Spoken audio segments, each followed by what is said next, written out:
buenas tardes, apreciados teleparticipantes. Les damos una cordial bienvenida desde la Unidad de Telesalud del Instituto Nacional de Salud del Niño, líder en pediatría. El día de hoy tenemos un invitado muy especial, a quien tengo el honor de presentar.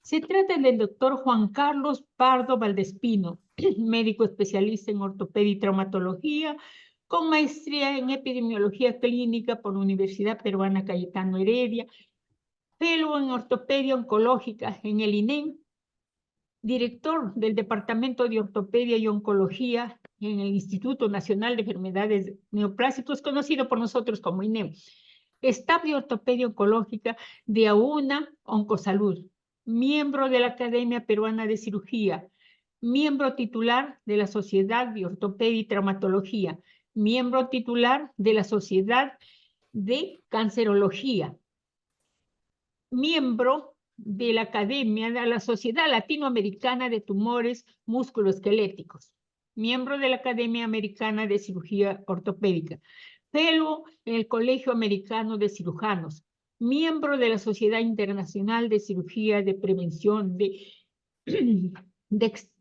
Preservación, de Extremidades, miembro honorario de la Sociedad Ecuatoriana de Ortopedia y Traumatología, miembro correspondiente de la Sociedad Colombiana de Cirugía Ortopédica y Traumatología. Él expondrá un tema muy importante, muy interesante: ABC en tumores óseos en pediatría. Queda con ustedes el doctor Pardo. Puede empezar, doctor. Muchas gracias. Gracias por la presentación. Para mí es un gusto y un placer participar en este tipo de actividades llevadas por una institución tan prestigiosa como es el Instituto Nacional de Salud del Niño, ¿no? Y bueno, vamos a conversar un poquito sobre una enfermedad que es ciertamente un poco rara, como son los tumores óseos. Sin embargo, de que todo personal de salud, en especial los pediatras, en especial todo el equipo de la especialidad, debería estar atenta, ¿no?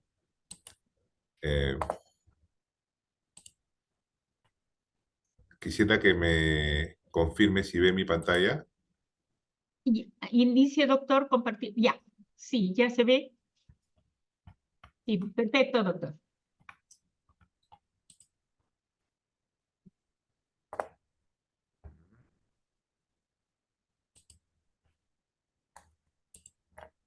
Ok. Quizá esta charla ha sido más preparada para pediatras, sin embargo, con el mismo gusto voy a presentarla a todo el personal de salud presente, ¿no? Bueno, los tumores óseos son mis trabajos en el INEM, donde trabajé muchos años y actualmente en AUNA.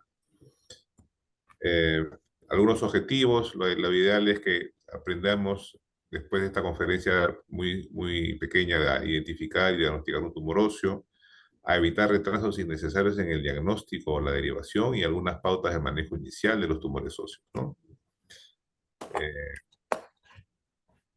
Como se sabe, hay el ámbito del problema, ¿no? Los tumores óseos, en el cuadro de la izquierda, es un panorámico, no es necesario leerlo mucho, sino para que vean que casi todos los tumores óseos, con esa larga lista, se presentan en población pediátrica, llamemos menores de 18 años. En el cuadro de la derecha es un resumen un poquito más amplio sobre una serie de tumores y quistes óseos que, como ven, se presentan generalmente desde los 0 hasta los 18 años, o sea, en edad pediátrica, ámbito de la especialidad, ¿no?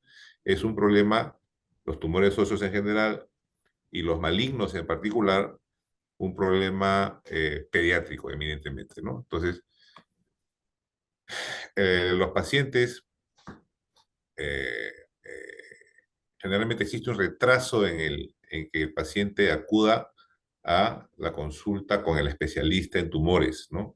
Hay un retraso, estos son estudios de Polonia, estudios de Holanda, estudios de países donde el sistema de salud funciona bastante bien, donde se ve que en estas condiciones, llamémosle óptimas de alguna manera, hay un retraso hasta de 4 meses o de 4 a 12 meses en que el paciente, desde que inicia el síntoma del tumor óseo hasta que acude a un especialista en ortopedia oncológica. Hay un retraso. En nuestro medio, este retraso debe ser al menos similar.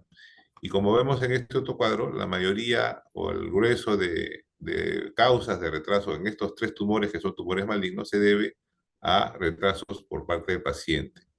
Esto es bien frecuente porque muchas veces los padres no le hacemos caso a los niños de que se quejan de dolores, se golpean con frecuencia los niños pequeños, los niños preescolares, escolares, y hay un retraso en percibir el síntoma como síntoma real, ¿no? Hay otras causas de retraso en el diagnóstico también, en atención a la primera consulta especialista, como en los cuidados preclínicos, en los hospitales primarios, los médicos generalistas o en los hospitales de referencia, ¿no? Se ve que hay un retraso hasta de 200 días en el caso del condrosarcoma, que es un tumor más indolente, hasta 500 días de retraso desde que aparece el síntoma hasta que el paciente acude al especialista. Esto, como ustedes comprenderán, este retraso en la primera atención especializada del paciente con un tumor óseo, de hecho se va a traducir en algunas complicaciones como que el tumor está más grande, se puede rescatar menos la extremidad, y si en caso de que sea un tumor maligno, estos 100 días o 500 días o 400 días pueden inclusive cambiar el pronóstico, ¿no? Porque ya un tumor que era pequeño, siendo maligno, era perfectamente rescatable.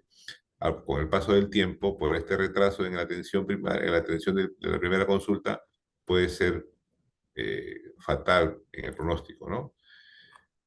Este es un trabajito donde también hay un retraso en la mayoría de pacientes, un retraso de hasta 12 meses antes y con el COVID. El COVID parece que no ha influido mucho en el retraso de los pacientes que acuden al pediatra o al especialista en ortopedia oncológica, ¿no? Pero bueno, eso sucede en el Perú y en el mundo. Existe, repito, un retraso en la atención especializada del paciente con un tumor óseo. Y bueno, nuestro esfuerzo estaría, como esto afecta a la sobrevida, afecta el pronóstico, afecta a la extremidad, nuestro objetivo sería acortar este retraso en el diagnóstico, y para ello tenemos que tener algunos conceptos, ¿no? Los síntomas principales, vemos que principalmente la mayoría de pacientes, casi el 90 o más, o casi el 90% de pacientes tiene dolor en la zona del tumor, tiene un tumor, una inflamación, y otros síntomas como fiebre, decaimiento, disconfort, fracturas, limitación funcional, ¿no? Pero el principal problema es el dolor. Entonces, atentos todos nosotros a aquellos pacientes pediátricos menores de 16, 18 años que se quejan de un dolor en alguna extremidad, y este dolor tiene algunas características como que es persistente, como que el dolor es día y noche, como el dolor no se asocia mucho a los golpes. Hay que estar atentos a esos dolores porque ese es el primer signo clínico de la presencia de un tumor, es el síntoma más frecuente. No significa que todos los dolores van a ser por tumores, ciertamente, ¿no? Pero hay que estar bien atentos a eso, ¿no? Algunos conceptos en relación al cáncer, ¿no? Hablamos de carcinomas, hablamos de sarcomas, ¿no? El tumores del hueso son sarcomas que provienen de una partecita del embrión, ¿no? Los sarcomas se producen, este tejido que se llama mesodermo, producen los huesos, los tendones, los músculos, la grasa y otro tipo de tejidos. De ahí vienen los tumores. Llamamos tumores primarios aquellos que nacen del hueso mismo, y tumores secundarios aquellos que nacen en otro órgano y que por la sangre o la linfa pasan al hueso. Por ejemplo, un tumor primario conocido es el osteosarcoma, que es un tumor propio del hueso, nace en el hueso, se origina en el hueso, a eso se le llama primario. Y los tumores secundarios, por ejemplo, una metástasis por cáncer de pulmón o una metástasis por cáncer de mama, que el cáncer comienza en un órgano como el pulmón, la mama, la tiroides, y a través de la sangre o los vasos linfáticos viajan y se establecen en el hueso y generan un tumor en el hueso. A esos tumores se les llama secundarios porque son secundarios a algún primario que viene de otro sitio, ¿no? En los primarios, como en los cuadros de la derecha, de la izquierda, perdón, generalmente se diagnostican y tratan con prótesis, y los secundarios o metástasis generalmente se tratan con otro tipo de sistemas como clavos, placas, tornillos, etcétera, ¿no? Hay que conocer o distinguir lo que es un bulto, un nódulo, una masa, una lesión.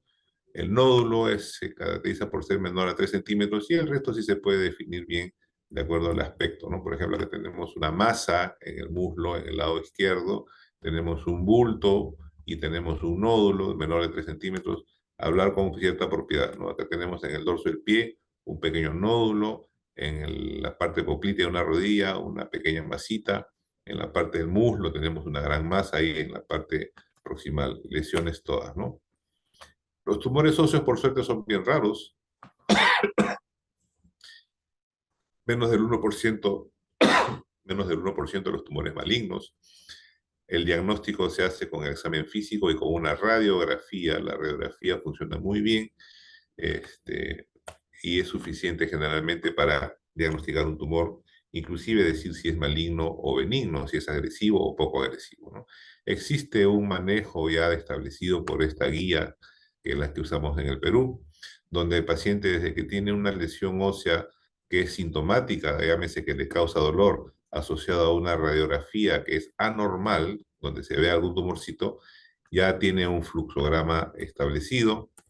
Bien importante hacer una buena historia clínica y un examen físico, seguida de una imagen que generalmente debe ser una radiografía suficiente. La radiografía es muy accesible en todas partes del país. En resumen, para detectar un tumor, primero hay que hacer una buena historia clínica y un examen físico, apoyarnos en las imágenes y algunos datos del laboratorio, plantear un diagnóstico y con ese diagnóstico definir si es necesaria una biopsia para determinar el diagnóstico, el grado y el estadio y finalmente el tratamiento definitivo, ¿no? El cuadro clínico de los tumores óseos es principalmente el dolor, es el síntoma más frecuente.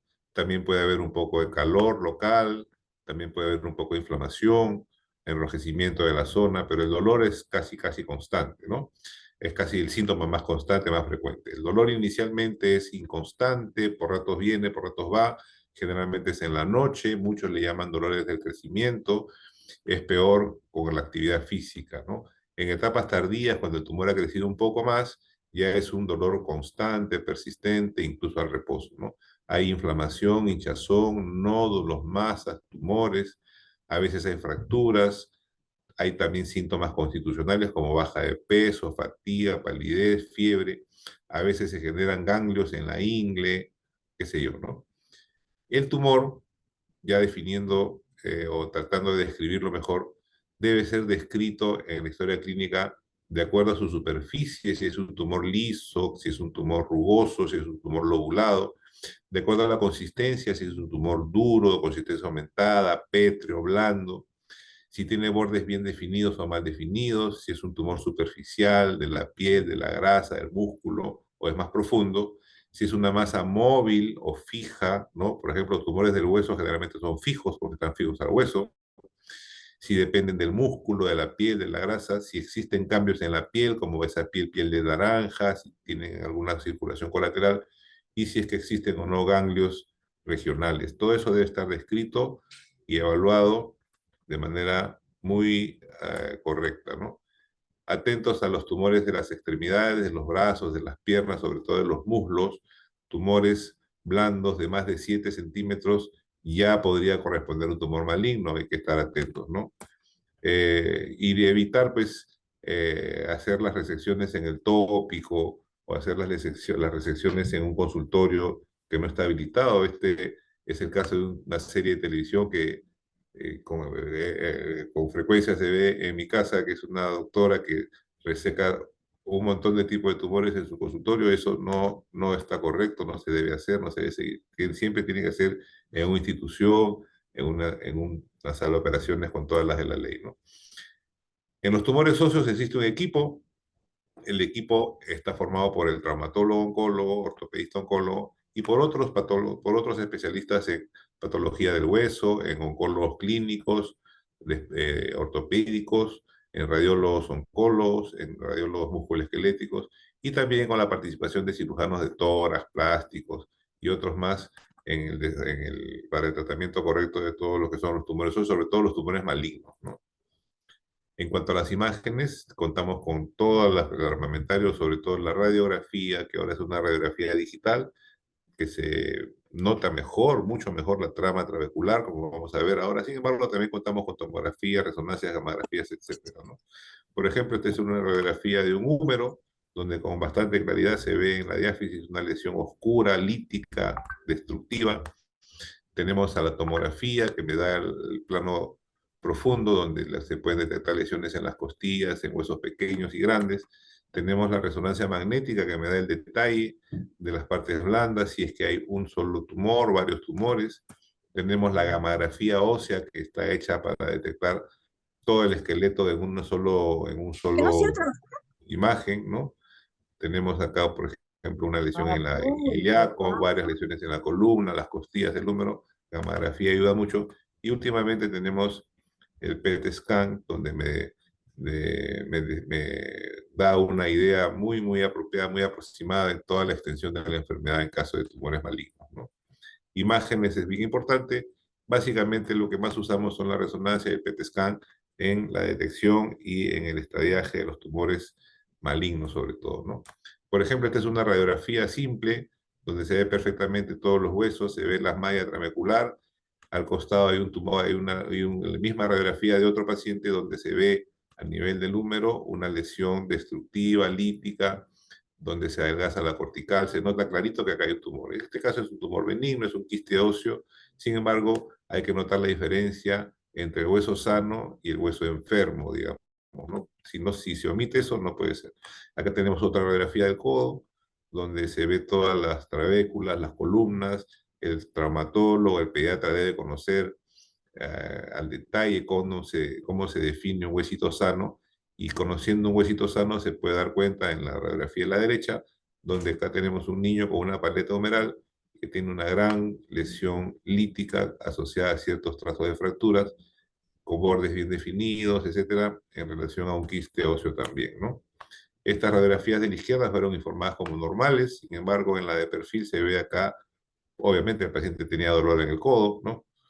Una lesión lítica donde se hizo una biopsia y salió un fibroma, se puso un injerto y se recuperó el hombro. Esta radiografía de la izquierda también fue informada como normal. Sin embargo, en la tomografía, paciente con dolor en la cadera, persistente, que no le deja caminar, no le deja subir escalera, no le deja sentarse. Sin embargo, en la tomografía se ve que tenía a nivel del acetábulo una gran lesión lítica en relación a un sarcoma, ¿no? Conocer el patrón trabecular de los huesos es importante. Por ejemplo, acá tenemos una cadera que es normal. Estas líneas con estos espacios que se ven al centro son normales.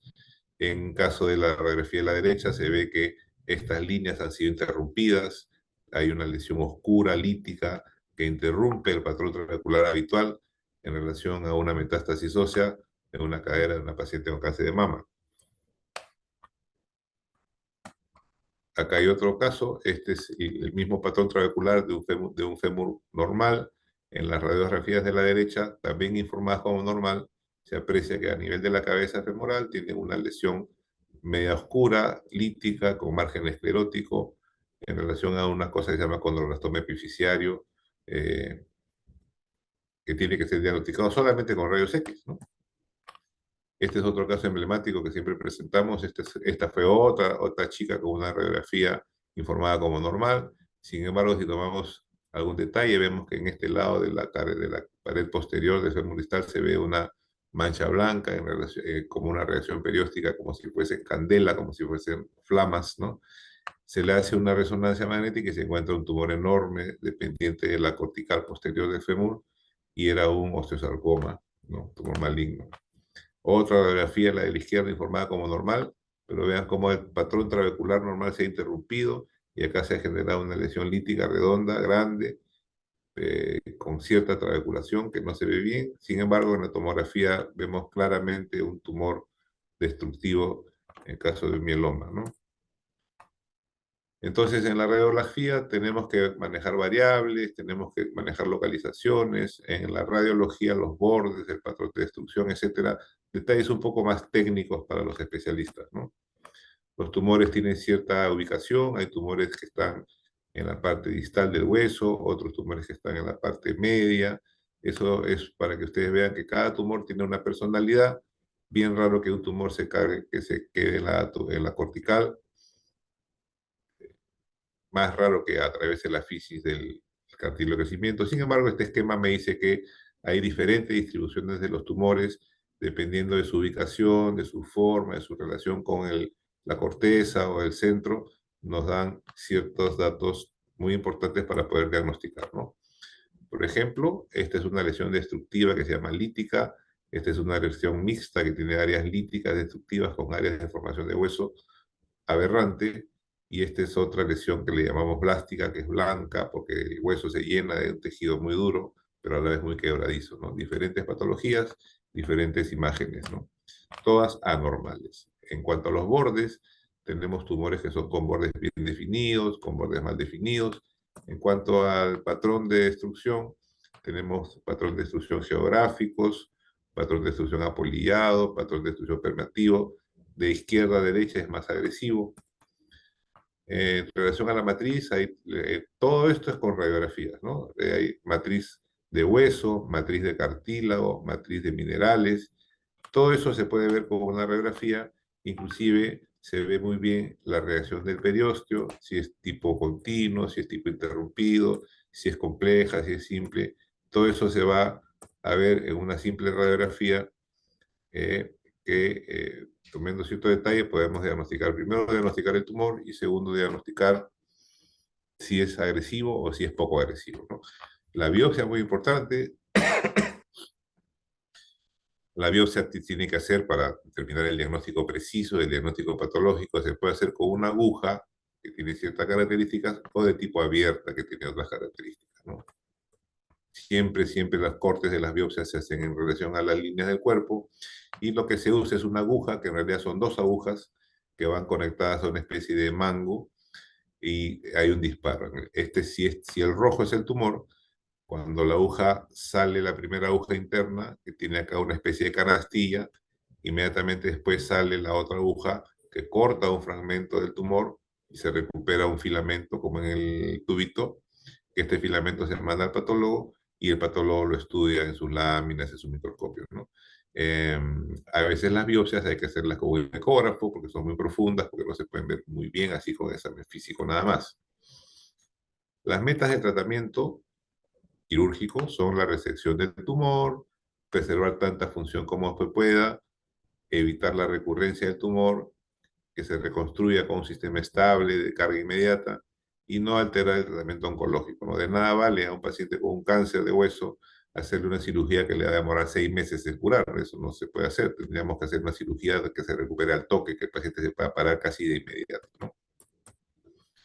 Algunos ejemplos, por ejemplo, este es un paciente que tenía un tumor en la muñeca, dolor en la muñeca, vespertino, permanente, progresivo. Se hace una radiografía simple, se ve que tiene una imagen lítica en la epífisis distal del radio con patrón trabecular. Esto es un tumor de célula gigante que se opera, se le hace una resección intralesional y el paciente recupera la función con bastante éxito. Esta es una niña que fue operada en provincia con un diagnóstico de quiste óseo. En realidad parecía un quiste óseo. Eh, Se le hace una resección del quiste, se le hace una estabilización con un sistema de placa y tornillos, pero el resultado salió que era un osteosarcoma, un tumor maligno, por lo que tuvimos que hacerle una resección segmentaria, ponerle un injerto, placas, tornillos, y la niña se recuperó bastante bien hasta el día de hoy, gracias a Dios. Otro casito de un osteosarcoma de la tibia proximal, operada, pudo restablecerse, caminar, recuperar su función en plena pandemia. Una cirugía grande con injertos, placas, tornillos y todo eso, ¿no? Otro caso, este es un niño que también vino de Arequipa con un tumor en el húmero, un sarcoma de Ewing se llama. Se le hizo una resección intercalar, se le colocó su propio peroné, se le puso su placa y tornillos, el peroné se pegó muy bien, se consolidó, se hipertrofió y finalmente el niño recuperó la función de su bracito, ¿no? Otro caso, también otro adolescente que tiene un tumor maligno en el húmero, osteosarcoma, se le hizo la resección intercalar, se le puso un peroné vascular, se le estabilizó con una placa y tornillos y el paciente recuperó su función, recuperó su actividad física y se pudo graduar de piloto civil después de poco tiempo, ¿no? Ok, eso ha sido, grosso modo, el ABC, si se quiere, los tumores óseos. El tema es súper amplio, ¿no? Sin embargo, este es un breve resumen para poder cumplir los objetivos planteados al inicio, como son acortar el retraso en el diagnóstico de los pacientes con algún tumor. Ese retraso, como les mencioné, es a veces hasta de un año, ¿no? Eso no puede ser. Que se retrasen unos días, un par de semanas, ya eso es entendible, pero se ve que en el mundo mundial se retrasa a veces hasta 4 meses, a veces 6 meses, porque hay eh, algunas trabas en el sistema de salud, las distancias, los costos, ¿no? Pero sobre todo eh, está la perspicacia del papá o la mamá que tiene que prestar atención a las molestias de su hijito, sobre todo el dolor, ¿no? Sobre todo el dolor en las extremidades, los dolores de crecimiento que le dicen, a veces no son de tal. Y bueno, con todas estas medidas, pretendemos que estos retrasos que se ven en la atención del paciente se acorten y estos retrasos, como hemos mencionado, se asocian a cambios en el pronóstico, ¿no? El pronóstico empeora, ¿no? Entonces, mientras menos se retrase en el diagnóstico del tumor y sea visto por un especialista, mejor pronóstico, ¿no? Ok, listo, Muy bien, doctor. Le voy a transmitir algunas preguntas que nos han planteado. con gusto. Nos preguntan, buenas tardes, doctor Pardo. ¿Cómo diferenciar los llamados dolores del crecimiento, dolor que se presenta por lo general en las noches, en los miembros inferiores? Diferenciarlos de un tumor, ese es Sí. un tema, es un problema, ¿no? De hecho, esa es una de las causas de retraso en la consulta desde que inicia el dolor hasta que el paciente o la familia va a un especialista en tumores, ¿no? Los dolores de crecimiento están en debate, ¿no? Recordarles que los niños crecen todo el tiempo, pero en algunos meses crecen más que otros meses, ¿no? Normalmente crecen entre medio y 1 centímetro, hay meses que crecen 2 centímetros, inclusive hay meses que crecen 3 centímetros, ¿no? Es frecuente ver a los niños que salen de vacaciones en diciembre, regresan en abril al colegio y tienen 10 o 12 centímetros más altos, ¿no? Se han despegado, han crecido como un árbol. Bueno, en estas etapas de crecimiento acelerado, que son bien frecuentes, suele haber dolor, sobre todo alrededor de la rodilla y el hombro, ¿no? Entonces, es difícil en estas etapas de crecimiento acelerado de diferenciar el dolor, porque cuando un tumor comienza, cuando sobre todo un tumor maligno comienza, también duele en las noches y duele alrededor de la rodilla y el hombro si el tumor está localizado en estos sitios, que dicho sea de paso son los sitios más frecuentes de los tumores, alrededor de la rodilla y el hombro. Entonces, un dato para diferenciarlo primero es el tipo de dolor. Los dolores de crecimiento generalmente son de reposo. El niño juega todo el día, no tiene ninguna molestia, llega a la casa, lo duchan, se baña, se va a acostar y comienza con el dolor. Le duele, me duele las rodillas, me duele una, me duelen las dos, qué sé yo. Los dolores de los tumores son dolores de 24 horas, ¿no? Son dolores que no tienen relación, es más, a veces no dejan hacer deporte, los niños se apagan, no quieren jugar o no quieren comer. A mí me enseñaron que cuando un niño no quiere comer o no quiere jugar, algo le está pasando, ¿no? Eso no se presenta cuando son dolores de crecimiento. Los de crecimiento se presentan, el niño está igual, está normal, come, juega, casi normal, ¿no? Otro detalle es que en algún momento aparece un tumor, ¿no? Uno tiene que examinar a los niños, sus papis, sus mamis tienen que verlos cuando los bañan, cuando los asean, cuando los cambian, o si son adolescentes, enseñarles a que hagan ellos, tienen que revisarse, tocarse, ver, sobre todo, como les digo, alrededor de la rodilla y el hombro, que son los sitios donde más frecuentemente se presentan los tumorcitos, ¿no? Pero en general puede ser en la muñeca, puede ser en la rodilla, hay que estar atentos, pero sobre todo, y esto ya más como un consejo que como una cuestión técnica, hagámosle caso a nuestros hijos. Muchos de los pacientes o muchos de los niños refieren dolor, pero los papás, de hecho, no es por desinterés, sino por trabajo, por tiempo limitado, qué sé yo, no les hacemos caso. Y los niños se vienen quejando de algunos dolores, algunos días o semanas y cuando reaccionamos, efectivamente el niño tenía un problemita que había que resolver, ¿no? Bien, doctor. Nos está llegando una pregunta vía WhatsApp. Dice, ¿un tumor óseo benigno se puede malignizar? Sí, se puede analizar. No todos, por suerte, pero sí algunos, ¿no? Por ejemplo, el más frecuente es uno que se llama encondroma. El encondroma es un tumor de cartílago que se instala dentro del hueso, ¿no? De hecho, es uno de los tumores benignos más frecuentes. Casi todos tenemos y casi nadie sabemos, ¿no? Porque es un tumor, el encondroma, que no da ningún síntoma. Pero como es un tumor que lo tenemos benigno, pero que lo tenemos desde la adolescencia, ahí comienza. Cuando ya somos adultos y han pasado 20, 30, 40 años, nunca supimos que tuvimos un encondroma porque no teníamos ningún síntoma, comenzamos a presentar dolor. Entonces, ese encondroma, cuando comienza a crecer después de décadas o a doler, ya se ha transformado en la versión maligna que se llama condrosarcoma de bajo grado, ¿no? Algunos quistes o algunas condiciones del hueso, algunas enfermedades del hueso, por ejemplo, los infartos óseos, la enfermedad de Payet del hueso, algunos tumores benignos como el condroblastoma, se pueden malignizar y formar osteosarcoma, sí se puede. Por suerte, estamos hablando de algo raro, de una entidad rara, ¿no? O sea, estamos hablando de lo raro de lo raro. Por lo tanto, bien poco frecuente, ¿no? Bien, doctor.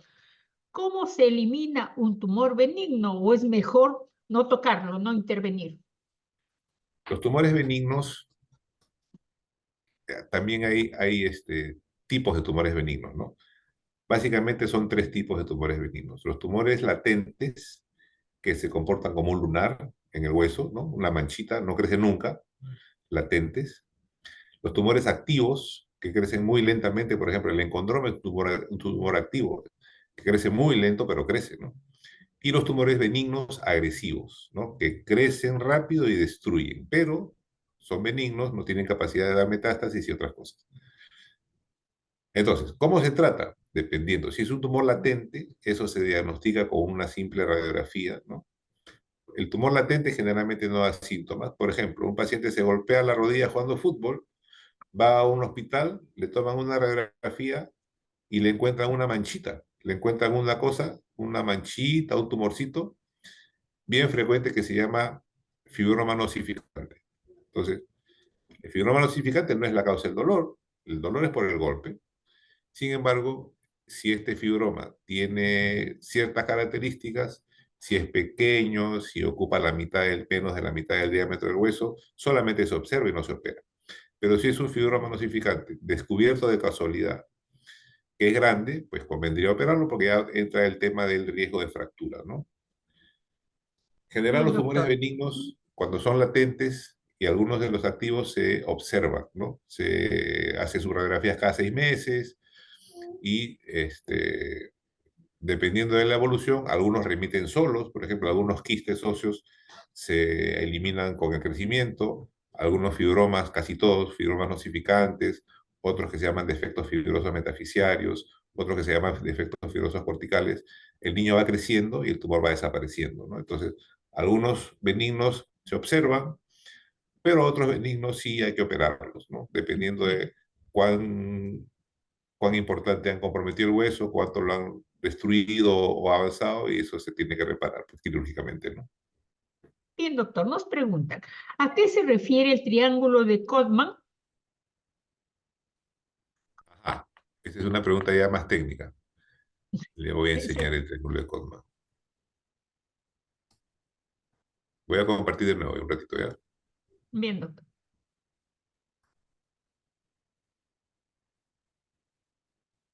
El hueso, para el personal que no es médico,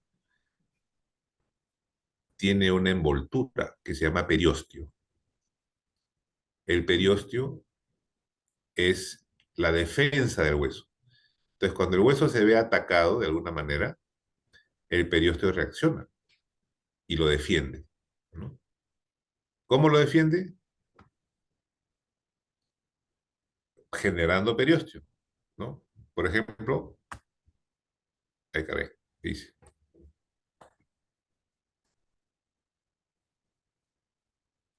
Un minutito. Listo. Por ejemplo, en este casito, si vemos bien clarito, vemos el hueso y al lado izquierdo del hueso se ve como una nubecita. Ese es el periósteo, ¿no? Es la defensa del hueso ante una agresión.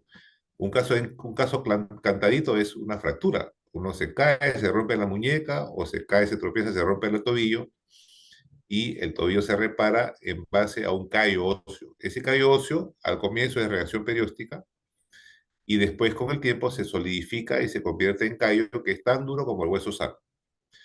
En el caso de un tumor, esta agresión del hueso genera una reacción perióstica, y en algunos casos, cuando la lesión es muy agresiva, genera esto de acá. No sé si se ve mi cursor o no se ve el cursor. Sí, un poquito, sí. Sí, sí. Ya. Este de acá, en la flecha negra, la flecha de arriba que está señalando, ese es el triángulo de Codman, que es un triángulo formado por uno de los lados es la corteza del hueso, otro de los lados es la reacción perióstica, y la base del triángulo sería el tumor, ¿no? Entonces, denota que es un tumor tan agresivo que el hueso ha reaccionado con una reacción perióstica, pero este tumor es tan agresivo que se ha comido esa reacción perióstica, que es la base, está truncada, la reacción perióstica está truncada, ¿no? Entonces, una reacción perióstica continua, por ejemplo, sería esta de acá. Esta de acá, que se ve hacia uno y otro lado del tumor, se ve que hay una especie de puente, ¿no? Inclusive, si lo vemos bien, son como varias láminas, ¿no? Esa es una reacción perióstica continua que cubre un tumor benigno, ¿no? Entonces, ese tumor, como es benigno, no tiene la capacidad de seguir comiéndose la reacción perióstica. Pero este sí, este es un tumor maligno, muy agresivo, que es tan agresivo que se avasalla la corteza del hueso, avasalla el periósteo y se va hacia el músculo, ¿no? Ese triangulito es un triángulo de Codman. ¿Qué significa el triángulo de Codman? Significa que es un tumor agresivo, generalmente osteosarcoma, generalmente condrosarcoma o algún tumor maligno, cáncer, pues, ¿no? Entonces, la presencia de un triángulo de Codman indica que el tumor es muy agresivo, probablemente un sarcoma o cáncer, ¿no? ¿Con qué frecuencia los lipoblastomas pueden convertirse en tumores malignos? Poca frecuencia, 5 a 7%, ¿no? Los lipomas, de hecho, la Organización Mundial de la Salud desde el año 21 ha modificado su clasificación, y ya no llamamos lipomas, sino llamamos tumor lipomatoso atípico, ¿no? A estos ¿Ya? tumores que tienen algunas características agresivas, ¿no? Entonces, eh, de hecho, como le mencioné, los lipomas, antiguamente llamados lipomas, pero comúnmente conocidos como lipomas, mayores de 7 centímetros en una extremidad, ya deben hacer sospechar que ese lipoma se ha malignizado y es ahora un liposarcoma de bajo grado, que es necesario hacerle una biopsia y hacer una resección, ¿no? Entonces, sí, es así más o menos. Bien, doctor, excelente presentación. Ya no tenemos más preguntas. Así es que en nombre de la Unidad de Telesalud del Instituto Nacional de Salud del Niño, le agradezco, doctor Pardo, por su valiosa participación en la que nos ha transmitido su experiencia, sus conocimientos en bien del personal de salud y por ende de los niños del país. Eso. Felicitaciones, doctor, porque ha aceptado participar en nuestras telecapacitaciones que se transmiten a nivel nacional por InfoSalud del Ministerio de Salud. Gracias, doctor. Muy Esperamos amable por la tener invitación. otra oportunidad. Muchísimas ¿Cómo no? gracias a Encantado de usted. la vida. Listo. Gracias, doctor. Gracias, gracias, gracias. Gracias. También agradecemos a los teleasistentes y les comunicamos que este tema tan interesante queda colgado en el canal de YouTube de Telesalud del Instituto Nacional de Salud del Niño, donde pueden revisarlo libremente. Muy buenas tardes a todos.